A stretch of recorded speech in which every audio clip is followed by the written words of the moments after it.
Hello hello friend. अगर मेरे साथ आप जुड़ सकते हैं तो जुड़िए, लेकिन बहुत बड़ा टास्क कुछ समय में ख़त्म कर सकते हैं, क्योंकि कंसंट्रेटी बहुत ज़रूरी है। कुछ भी पढ़िए, डेली पढ़िए, तभी आपको सफलता मिल सकता है। इसीलिए हम आज जीव जनन कैसे करता है, क्लास टेंथ का है, जो टेंथ के बच्चे के लिए बहुत महत्वपूर्ण है और एनी कंपटीशन के बच्चे के लिए बहुत महत्वपूर्ण है। अभी के युग में सभी परीक्षा में सिर्फ और सिर्फ एनसीईआरटी का क्वेश्चन उठाकर डाल रहा है। इसीलिए आपको एनसीईआरटी का बुक पढ़ना जरूरी है, जिसमें कि शॉर्ट समरी के रूप में हम वन लाइनर के रूप में एनसीईआरटी का हम दे रहे हैं क्वेश्चन, जो आप सभी पढ़ना जरूरी है। पढ़ते हैं। पहला क्वेश्चन है, विरेचन एवं अंडाशय की जनन कोशिका में किसके द्वारा विभाजित होता है? अर्धसूत्री विभाजन के द्वारा। निषेचन कहाँ होता है? अंडवाहिनी में होता है। निषेचन क्रिया के बाद बना हुआ युग्मनज तीव्रता से विभाजित किसके द्वारा होता है? समसूत्री विभाजन के द्वारा होता है। मनुष्य में निषेचन के फलस्वरूप बनता है युग्मनज। शुक्राणु का निर्माण कहाँ होता है? वृषण में होता है। पुष्प का कौन सा भाग परागकण बनाता है? पुंकेश्वर। स्त्रीकेसर के आधार्य भाग को क्या कहते हैं? अंडाशय। फूलों का कौन सा भाग फल में बदलता है? अंडाशय।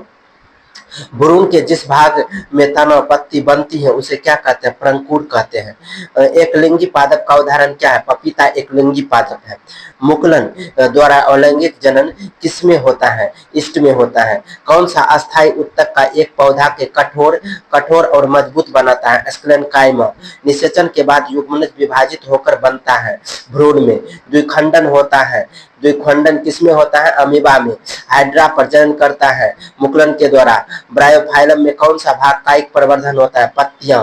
वैसा जीव जिसका नर और मादा लिंग अलग अलग जीव में पाए जाते हैं उसे क्या कहते हैं? एक लिंगी जीव कहते हैं।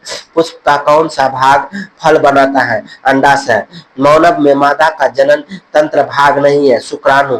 द्विखंडन द्वारा जनन होता है अमीबा लिस्मेनिया दोनों में। द्विखंडन द्वारा जनन अमीबा। कायिक प्रवर्धन में पौधे का किस भाग में नया पौधे उत्पन्न हो सकता है? जड़ से, तना से, पत्ती से। कायिक प्रवर्धन में पौधे के किस भाग से नया पौधा उत्पन्न होता है? जड़, तना और पत्ती से। बीज नहीं उत्पन्न करने की स्थिति पौधे किस पद्धति से उगाई जाती है? कायिक परिवर्धन। उत्तक संवर्धन में पादप को उगाया जाता है केलस के द्वारा। उत्तक संवर्धन में पादप को किसके द्वारा उगाया जाता है? केलस के द्वारा। पूर्ण उद्भव का उदाहरण है हाइड्रा। किशोरा अवस्था में होने वाले परिवर्तन को क्या कहते हैं? ब्यूटी बर्मी कहते हैं।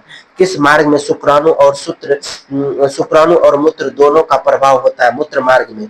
के शराब से शुक्राणु का पोषण प्राप्त होता है? प्रोटेस्टा और शुक्राशय दोनों के द्वारा। भ्रूण को माता से पोषण किसके द्वारा मिलती है? प्लेसेंटा के द्वारा। कौन सा अलैंगिक जनन की विधि होती है? बीजाणु जनन और मुकुलन विखंडन। बीजाणु जनन अलैंगिक मुकुलन और विखंडन होता है।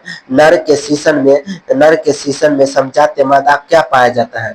प्यूपुप्स पाया जाता है। नर के बांध्यकरण को क्या कहते हैं? वेसेक्टॉमी। पुरुष के नसबंदी को वेसेक्टॉमी बोलते हैं। महिला के नसबंदी को ट्यूबेक्टॉमी बोलते हैं। कौन सा है जो कि एस्ट्रोजन हार्मोन लरो उरो हार्मोन भागने के लिए एड्रेनालिन के नाम से जाना जाता है? लरो उरो हार्मोन एड्रेनालिन के नाम से। जब वृद्धि करता है तो ताप में प्रकाश के संपर्क में आता है तो कौन सा हार्मोन संश्लेषण के प्रवाह से अग्रभाग टिप में बनता है? ऑक्सीजन।